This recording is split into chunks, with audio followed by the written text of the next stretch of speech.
A vida devocional forjada pelo sofrimento. Este será o nosso último olhar sobre o tema da vida devocional, que foi a nossa missão, a nossa meta ao longo deste tempo. O texto que vai nos orientar, aí está. O livro do Jó, capítulo 42, versos de 1 a 11. Eu sugiro que você abra o texto sagrado para acompanhar. Eu quero só, antes de avançar na leitura do texto, afirmar aquilo que parece já estar claro, de que não há um ambiente, um cenário mais fecundo para a vida devocional do que o sofrimento. Eu confesso que é até difícil a gente dizer isso. Eu me recordo que alguns anos passados eu estava na Rússia, em Moscou precisamente, e conversava com algumas lideranças, e eu tive a oportunidade de falar, e quando abordei um tema parecido, disse algo semelhante, aquela gente tem uma dificuldade enorme de enxergar no sofrimento alguma virtude. Talvez seja uma característica até muito mais nossa, da teologia latino-americana. Mas eu continuo afirmando, irmãos, eu não consigo enxergar um outro cenário mais poderoso para ativar a minha vida devocional, a minha comunhão com Deus, a minha intimidade, do que um leito de hospital, sabe? Do que uma série de exames sendo feitos, do que a insegurança gerada por isto ou por aquilo. Eu vou ler o texto bíblico, mas eu quero fazer o seguinte, eu vou fazer 5 destaques ao texto, tá? O primeiro deles é uma afirmação. No sofrimento, nós encontramos respostas para 2 perguntas. Uma de natureza teológica, outra de natureza antropológica. A primeira pergunta é: quem é Deus? E a segunda, quem sou eu? Nesses versos que mencionei, notem como começa o versículo de número 1. E também o versículo de número 2. Diz assim o texto: então Jó respondeu ao Senhor: sei que tudo que podes fazer, todas as coisas, nenhum dos teus planos pode ser frustrado. Avance uma vez, porque eu quero que você observe que na elaboração desse texto, na sua fala, Jó está afirmando ou reafirmando o fato de que ele percebe que Deus pode todas as coisas. Quando eu digo que Deus pode todas as coisas, que atributo de Deus eu estou tratando? A sua onipotência. E Jó chega a essa conclusão no final do livro. É como se ele percebesse que eu não posso, mas Deus pode. Eu não sei, mas Deus sabe. Só que Jó, ele alia, ele junta a convicção, eu sei que Deus é onipotente, que Deus pode todas as coisas, com a soberania de Deus. Avance uma outra vez e os irmãos vão perceber, ele diz assim: nenhum dos teus planos pode ser frustrado. O que significa que o poder de Deus não está sob o meu controle, que o poder de Deus permanece em sua soberania.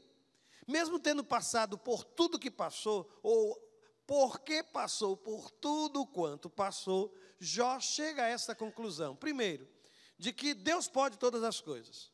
A grande questão é que eu não sei se Ele quer, mas que Ele pode, isso eu tenho plena convicção. Mas que os planos são dele, e que os planos de Deus, eles não são frustrados. Os meus são frustrados, mas os de Deus não são. Eu vou fazer uma segunda observação aqui.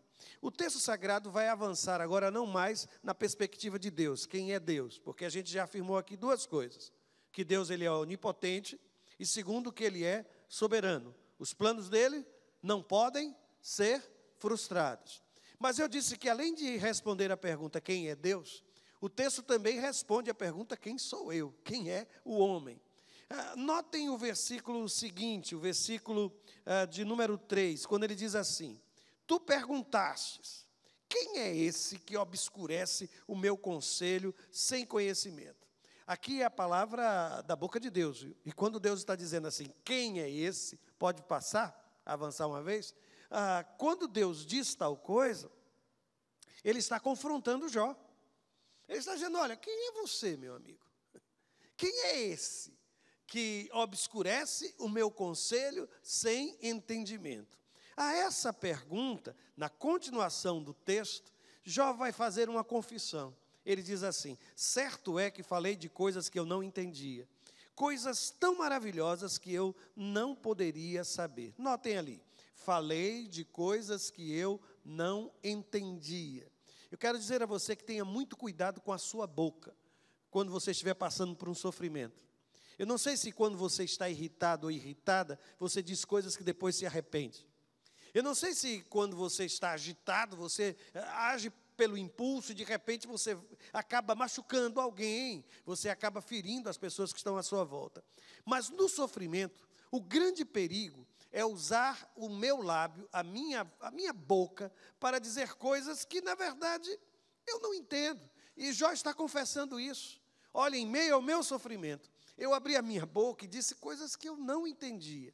Eu falei sobre coisas que eu não sabia. Ele diz assim, que eu não poderia saber. E o interessante é que se você avançar para o versículo 6, vá para o versículo 6, olha o que ele vai dizer. Por isso, menosprezo a mim mesmo e me arrependo no pó e na cinza. Vou repetir. No início, o que foi que nós vimos? Que Deus é onipotente e que Ele é soberano. Depois vem o questionamento. E quem é o homem? E qual é a resposta que ele fala? É alguém que às vezes não tem um controle sobre a sua própria boca, que tenta falar sobre coisas que desconhece. E depois ele diz assim, olha, eu menosprezo a mim mesmo e me arrependo no pó e na cinza. Uma coisa curiosa, sabe, é que às vezes a gente torna herói ou se vê como especial, mas se tem uma coisa que o sofrimento faz, é acrescentar a mim e a você um pouco de sensatez. E a gente começa a se enxergar no espelho como de fato nós somos.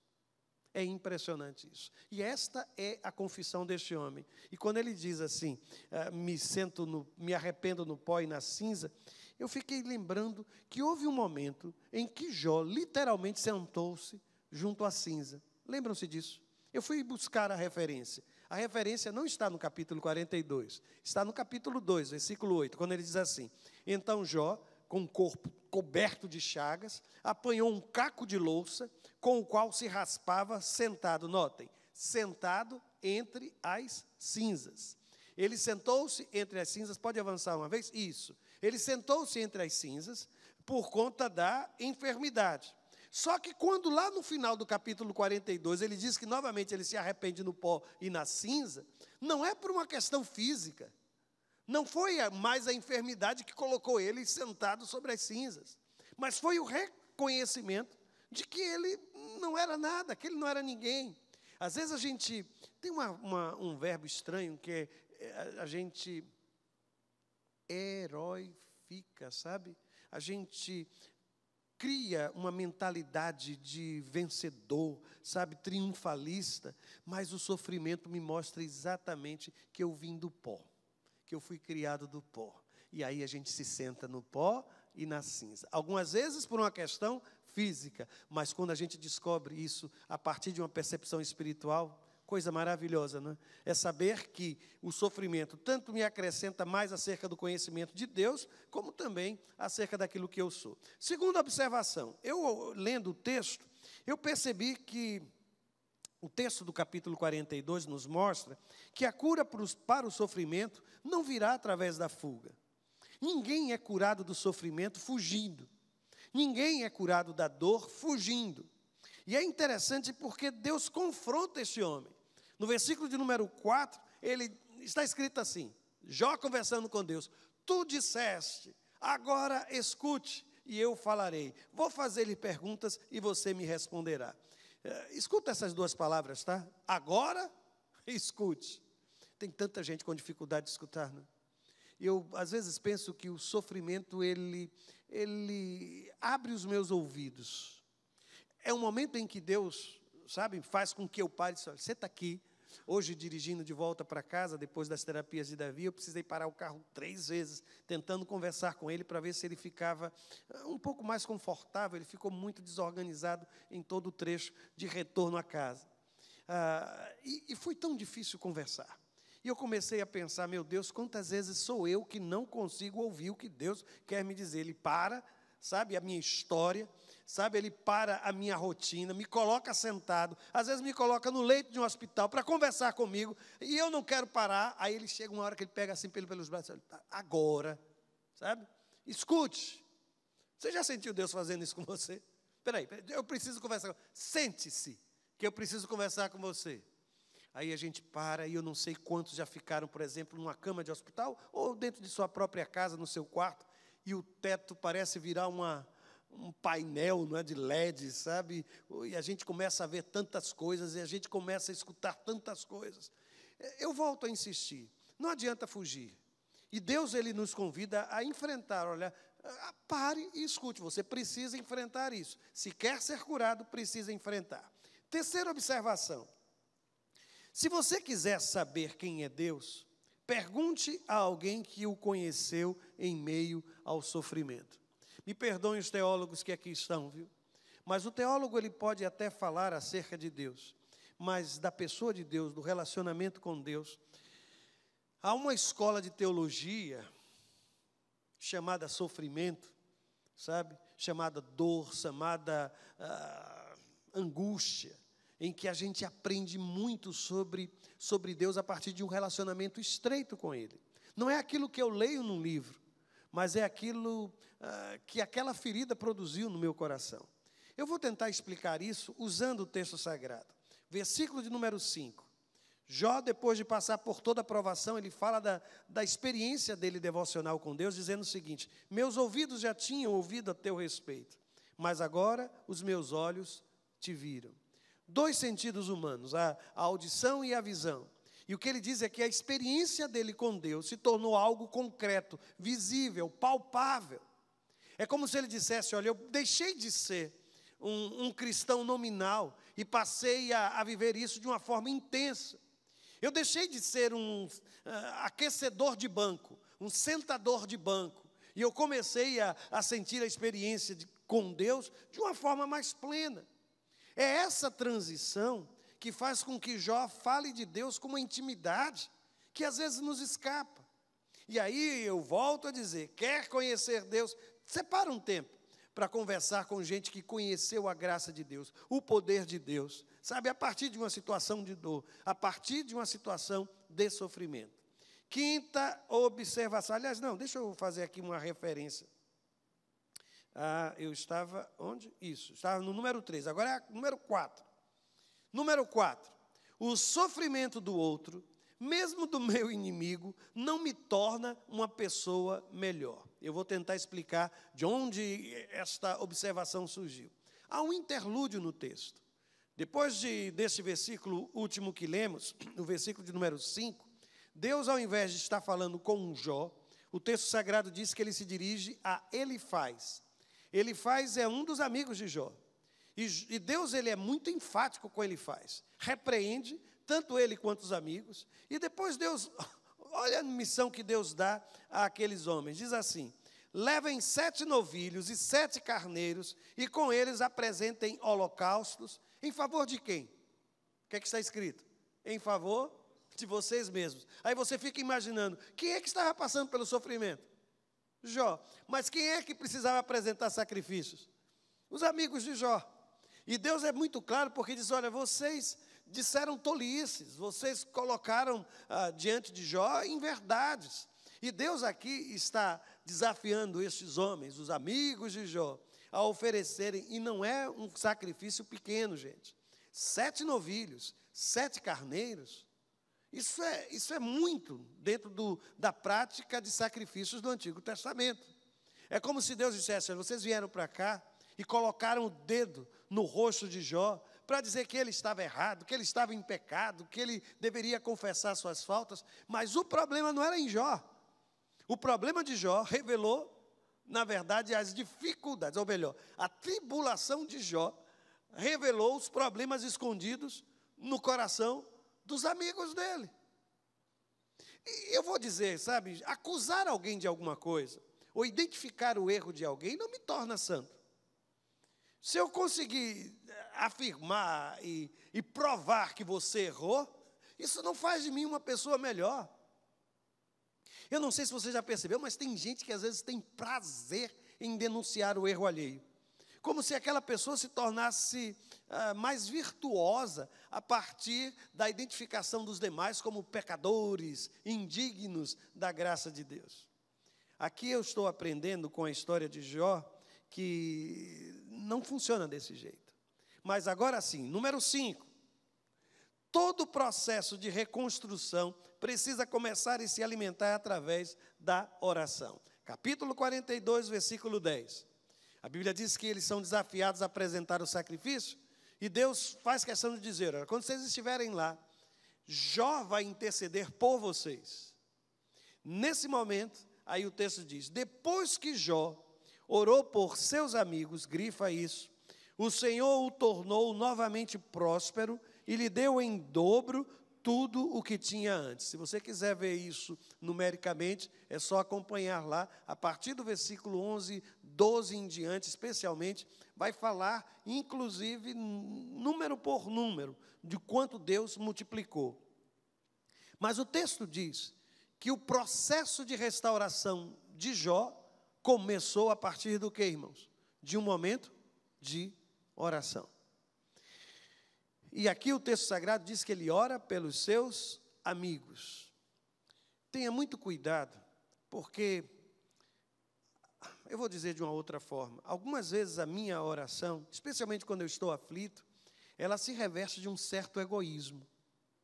Eu vou à presença de Deus, mas eu só falo de mim. Minha dor é tão grande que eu não consigo enxergar a dor do outro. E aqui eu começo a olhar para o meu próprio umbigo, para as minhas próprias dificuldades. Aí o texto sagrado está me dizendo que algo novo acontece sempre que a gente se abre para fora. E a gente deixa de olhar os nossos problemas como se fossem os únicos problemas da face da terra. Aí o texto sagrado vai me dizer que todo movimento de restauração na vida de Jó começa a partir da oração. Quer mudar? Comece orando. Quer mudar? Continue orando. Não cesse de orar. Porque é a oração que vai nutrir todo o processo de transformação. E uma coisa curiosa é que às vezes a gente fica pensando, como foi que Deus deu em dobro, como Ele conseguiu multiplicar tanta coisa? Eu não sei se você prestou atenção nesse capítulo 42, nas vezes que leu a história de Jó. No versículo seguinte, o texto sagrado diz no versículo de número 11, está escrito assim, todos os seus irmãos, irmãs, e todos os que o haviam conhecido anteriormente, vieram comer com ele em sua casa. Coisa interessante, né?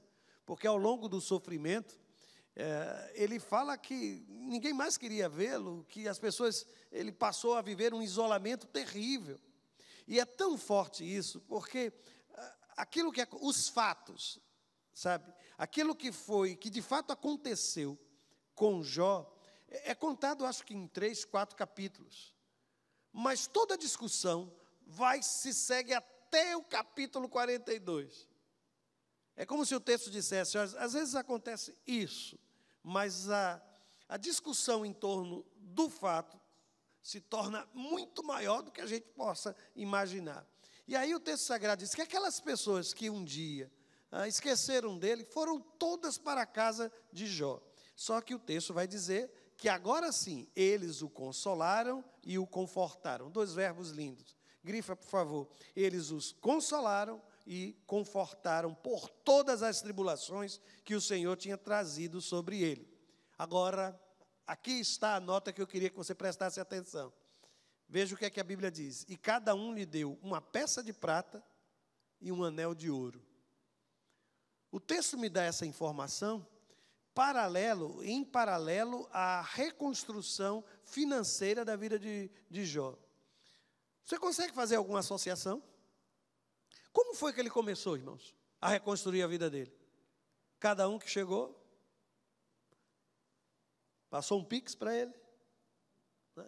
E aqui está uma peça de prata, um anel de ouro, uma peça de prata, um anel de ouro. Eu fico imaginando, lá vem um outro, e ele também trouxe, olha, eu vou deixar essa peça aqui de prata para lhe ajudar, está aqui um anel de ouro.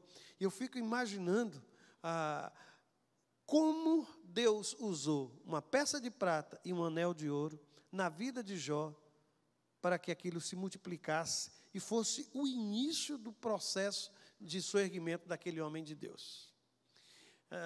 O que eu gostaria de lhe dizer? Às vezes a gente precisa entender que consolar alguém, confortar alguém, é também partilhar das dificuldades que aquela pessoa está vivendo. Algumas vezes não é só chegar lá e dizer, olha, vim aqui para orar com você. Quando for, deixa uma peça de prata, deixa um anel de ouro, leva uma feira, meu Deus do céu. A pessoa, você sabe que a pessoa está sem dinheiro para comprar o alimento. Aí você vai lá fazer uma visita, eu estou aqui fazendo uma visita, Deus tocou em meu coração para eu vir orar por você. Aí você vai, leva um cuscuz, sabe? Leva uma milharina, leva um prato de peito de frango, leva um pedaço de carne, leva leite para as crianças. É que o texto está dizendo é que nesse processo de reconstrução, a gente precisa aprender a se ajudar mutuamente. Deu para entender? Pronto. Então deixa eu caminhar agora para o fim. 3 palavras no imperativo. Primeiro, escute. Você aprendeu comigo que a tribulação abre os meus ouvidos para que eu possa, então, escutar aquilo que Deus quer falar na minha vida. Se você não abrir o ouvido para escutar, normalmente a tribulação, a provação, vai se estender até que seu ouvido se abra. Eu não sei se você, viajando de avião, já viu aquela sensação terrível do ouvido ficar entupido, você não consegue, aquilo começa a doer, ai meu Deus, é um alívio tão grande quando finalmente aterriza e você vê aquele negócio de estampar assim. Pois bem, e escute pelo amor de Deus, e escute em nome de Jesus, abra os seus ouvidos, agora enxergue, porque o texto sagrado diz que ele não somente ouviu, mas ele passou a ver. Abra os seus olhos, vejam o que Deus quer lhe ensinar. Eu coloquei, está no feminino, mas é masculino, viu, gente? O milagre não faz de mim uma pessoa especial. O que é que isso tem a ver com o texto? Eu fiquei fascinado, sabe, irmãos? E eu fui atrás, olhei página por página, peguei uma concordância. Eu não sei se você se recorda como foi que Deus falou acerca de Jó no início do livro. No diálogo com Satanás, qual foi o título que Deus usou para descrever Jó? Eu vou colocar aqui para você se lembrar. Está no versículo 8 do primeiro capítulo e no capítulo 2, versículo 3. A Bíblia diz assim: reparou em meu servo Jó. Jó começa o livro como o quê, irmãos? Como servo de Deus. Pode procurar, eu fiz isso exaustivamente. Essas referências, elas desaparecem ao longo de toda a discussão. Sabe quando é que ela vai aparecer de novo? Neste capítulo 42. No capítulo 42, nos versos 7 e 8, quando Deus está falando com Elifaz, da mesma forma como ele descreveu no início, ele descreve agora Jó dizendo assim: meu servo Jó. Por 2 vezes ele diz isso. O que é que isso quer me dizer, irmãos? Que Jó começa como servo, passa por toda a tribulação e ele termina como o quê, irmãos? Como servo. Começou como servo, passou por tudo quanto passou, foi promovido, tornou-se uma pessoa sobrenatural, especial, diferente dos mortais? Não. Quando a sua tribulação passar, sabe o que é que vai acontecer com você? Você vai continuar um servo. Um servo. Toda tribulação, irmãos, toda provação, nos ajuda a perceber que tudo quanto Deus quer que sejamos, é que sejamos servos do Senhor. Eu tenho ficado extremamente feliz, sabe, porque a nossa igreja, não sei se os irmãos já pararam para pensar nisso, nós temos realizado os glorificais e o interessante é que o mover de Deus na igreja tem permitido que a cada encontro, eu e você, nós possamos escutar testemunhos de gente daqui, sabe, de milagres que Deus está operando. Você consegue entender o que quer dizer isso? É que Deus está operando no meio do seu povo. E que aquilo que Ele está fazendo na minha vida e na sua vida tem se transformado em testemunho. Mas jamais a sua vitória, o seu milagre, não torna você uma pessoa diferente. Apenas um servo, uma serva de Deus. Pense nisso, viu? Pense nisso.